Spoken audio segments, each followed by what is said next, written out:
So let's have a look then. Explain. Let's have a look at a few examples here. First one, explain why the rapid growth of megacities shown in figure 7 may cause social challenges.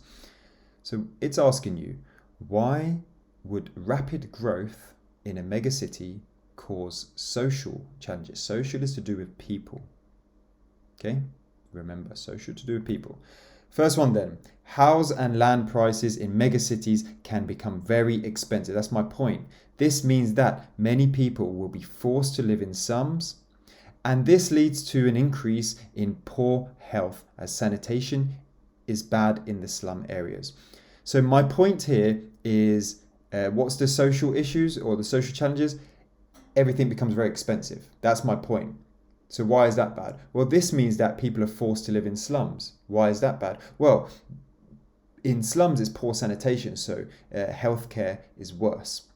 So you can see I've used my key phrases. This means that, this leads to double develop it. Now, if you look in the first sentence where it says house and land prices in megacities can become very expensive, I've clearly put a full stop there.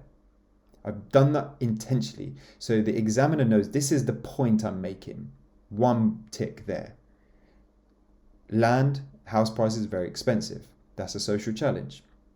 Now I'm developing it. This means that many people will be forced to live in slums, and I haven't put a full stop here.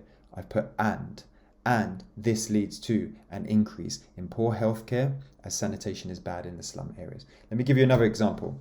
Explain one way in which global atmospheric circulation, basically air movement around the globe, global atmospheric circulation, determines the location of high rainfall, low pressure areas. Explain one way in which global atmospheric circulation determines the location of high rainfall, low pressure areas. You may use a diagram to help your answer.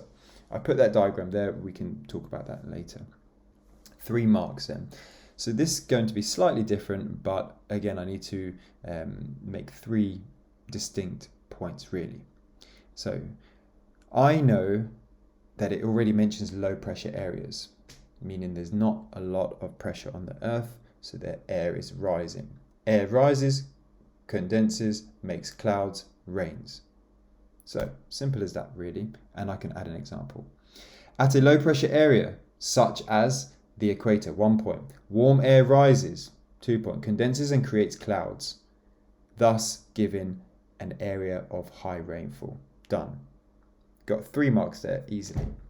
Another way I could put that is something like low pressure areas, such as those at 60 degrees north and south of the equator, air rises and condenses creating clouds and therefore high rainfall. The difference between the two that I've given there, one I've named an example such as the equator, and then I've described that process.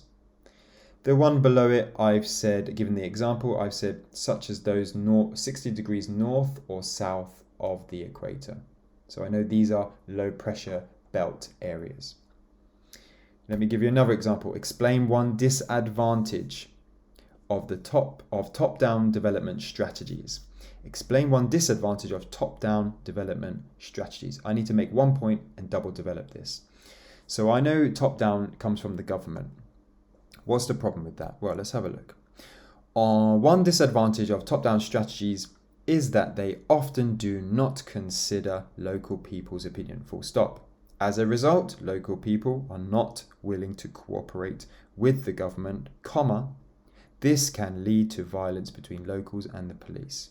So my point is, local people's opinion is not considered, full stop. Why is that bad? Well, as a result, they're not going to cooperate, and this can also lead to violence between locals and police. Very clear. I've made my point, 1 mark. I've given explanation. As a result, local people not willing to cooperate, 2 marks. This can lead to violence between police and locals, 3 marks. Make your point, double develop it. 3 mark questions. 1 beats.